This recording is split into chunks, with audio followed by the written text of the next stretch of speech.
Tokyo, Japan will never be overrated to me. I have been 5 times in the last 2 years, but it was once my first time too, and man did I make so many mistakes. And additionally, much has changed since my last first timer's guide to Japan video, which is why I thought I'll do an update video detailing 2 checklists. 1, a checklist of absolutely everything you need to tick off before your trip, and 2, a checklist of absolutely everything you need to do within the first hour of arriving in the world's best city. And so without further ado, let's get into it, shall we?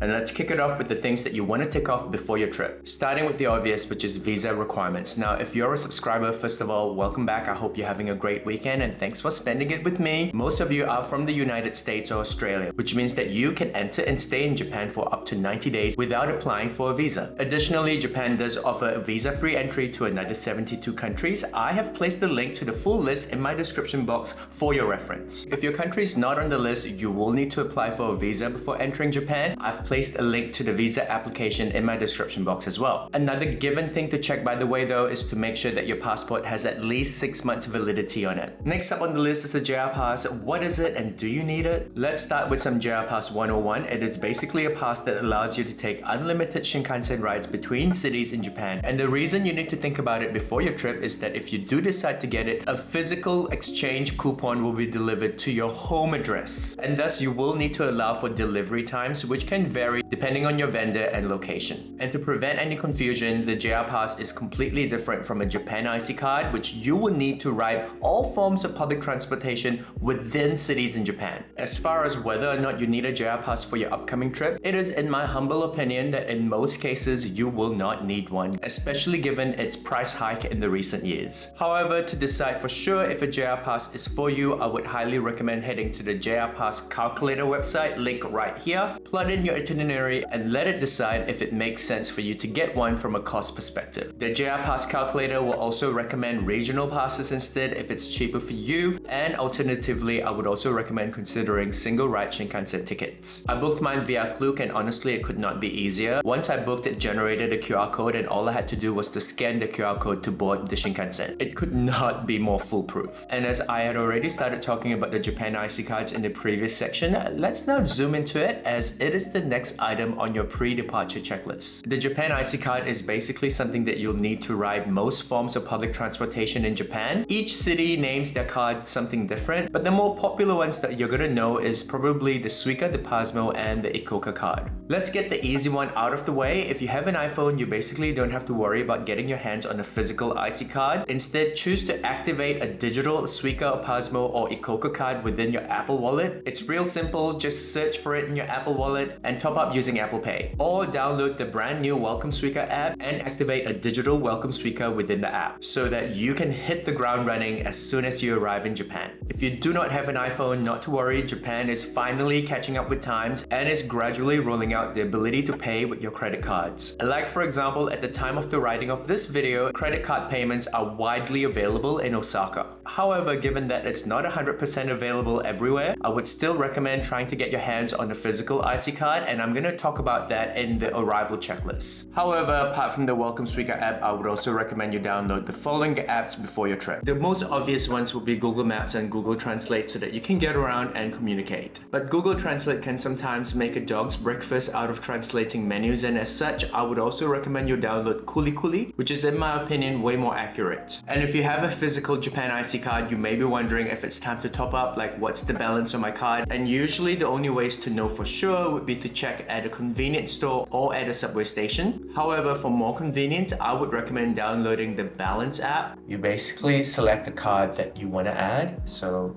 we are going to add an IC card and then it'll go ready to scan. Here's my card. I'm just going to place it under and it'll go scanning completed.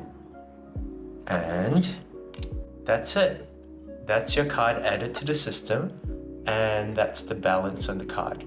And if you're looking at which restaurants are worth going to during your trip, do not download the Tabelog app as that's entirely in Japanese, but you can go to their website, link here. It's pretty cool. You can filter the restaurants by rating, food type, whether you're going by yourself or in a group, and also which restaurants are available for booking on the fly. And if you're planning to do a lot of shopping, downloading PayK is an absolute must. It is designed for tourists and non-Japanese speakers to easily understand product ingredients and information. Simply scan the barcode of any product to receive the relevant information in English. And last but not least, whilst Japanese public transportation is A+, you may occasionally need to catch a cab, which is why I would recommend downloading Go Taxi. Yes, Uber does work, but it's worthwhile having both and comparing prices. Speaking of hitting the ground running, I also always pre-purchase my eSIM before my trip so that I'm good to go mobile data-wise as soon as I land. Most phones will come with an eSIM slot these days. The best way to know if your phone has an eSIM slot would be to check with your telco provider.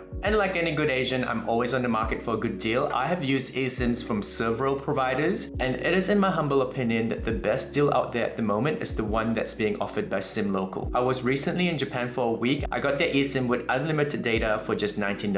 Once you have it, simply follow through the activation instructions. It could not be easier. I tend to do this on the day that I'm flying out so that my data plan is good to go as soon as I land. Before doing that though, please make sure that your phone is not currently locked to your telco provider. Again, the best way to know for sure is to check with them. But Steve, my phone doesn't have an eSIM slot. What are my options? Not to worry, I will cover this in the arrival checklist later on in this video. One new thing that I did learn in my recent trip to Japan was that the QR code that you used to get with the Visit Japan web is now no longer optional. You previously had the option of filling in a physical arrival card, but I was not even given this card during my flight. Instead, I saw plenty of information in the arrival area linking us all back to the Visit Japan web. Thankfully, I had completed my Visit Japan web requirements prior to my trip and had screenshotted the QR code that I got on my phone, and so I was led into an area full of white machines that looked like this. All I had to do was to scan my QR code and then my passport, and that's it. I was in. It was probably the quickest I've ever cleared immigration in Tokyo, and so I would highly recommend you complete your Visit Japan web requirements prior to your trip. With all the pre-arrival checklist items sorted out, let's now talk about 4 of the most important things you need to sort out within your first hour of arriving in Tokyo, Japan. By the way, I'm Steve from the Fat Life Project. I'm an early retiree and have spent a lot of my time traveling the world, and my channel is full of travel guides such as the one that you're watching right now that is going to help you navigate yourself in cities around the world like a seasoned pro. And so if traveling is your vibe, I highly recommend subscribing so that you and I can go on more fat travel adventures together. And with that shameless plug out of the way, let's get back into it, shall we?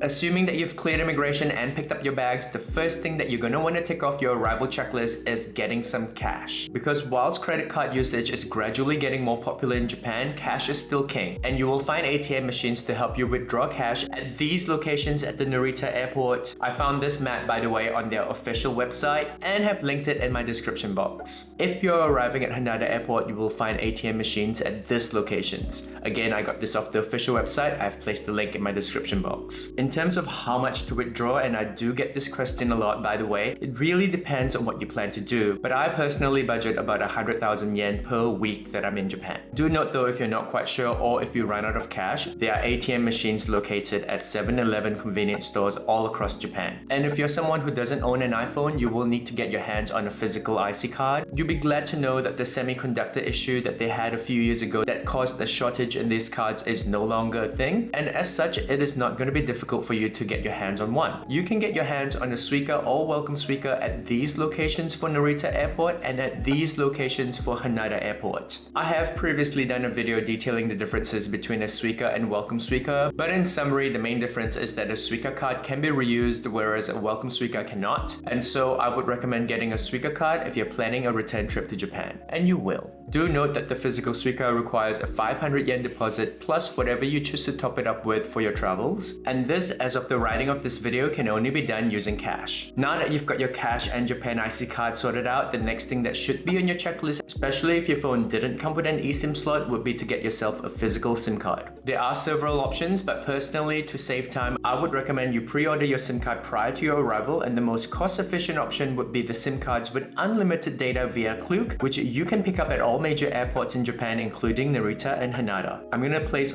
all the relevant links to the SIM card purchases in in my description box for your reference. And also exactly where you need to go to pick up your SIM cards. Right, you are now ready to explore Japan, but first, we need to get you from the airport to your accommodation. So let's now talk about that and also the mistakes that you do not want to make. If you've landed at Narita Airport and are contemplating your options, here are some factors you need to consider. The Narita Express is a great option if your accommodation is closer to Shibuya and Shinjuku, aka somewhere along the Green Yamanote line. However, if you're staying in eastern Tokyo at places such as Asakusa, the Keisei Skyliner would be a much better choice. As you can see here, both options will get you to Tokyo in around 40 minutes, but if you don't mind a slightly longer travel time, I would recommend considering the limousine buses, as they will take you right to your hotel or closer to your accommodation in approximately 90 minutes or so. You can quite easily pre-book your tickets for any of these options via Klook to make your journey into Tokyo City more efficient. But to be 1000% honest, the only option that I would not recommend you pre-book ahead would be the Narita Express option, as you would need to decide on your departure time and you never quite know what's going to happen. Your flight might be delayed, it could take you longer than expected to clear immigrations, your bags might take longer to arrive and so forth, and so I would actually recommend getting your Narita Express tickets on the day. I actually got mine together with my SUICA card at the JR East Service Center, which was located at the arrival halls of Narita Airport. If you're arriving at Haneda Airport, the options that you'll be looking at is the Tokyo Monorail, the Kikyu line, and limousine buses. Both the Tokyo Monorail and Kikyu will get you to the city in around 20 minutes, but again, if you don't mind a slightly longer traveling time, the limousine buses is what I would recommend, as it's going to take you either to your hotel or quite close to it. And by the way, if you're traveling in a large group, like for example with your kids or elderly folk and have a lot of luggage, do not under any circumstances try to hail a cab, as that's going to cost you a pretty penny. Instead, consider a private airport transfer that is going to take you straight to your accommodation. The checklist above, by the way, also doesn't include what you need to pack to account for seasonal variations like winter, summer, autumn. However, you'll be glad to know that I've previously covered this in my First Timer's Guide to Tokyo, Japan, which I will link at the end of this video so that you can go ahead and watch that next. Also linked at the end of this video is a detailed 4-day itinerary of some of the best things you need to do while you're in Tokyo, Japan. I do hope that you found value in today's video, and if you have, don't forget to like, comment, subscribe, share,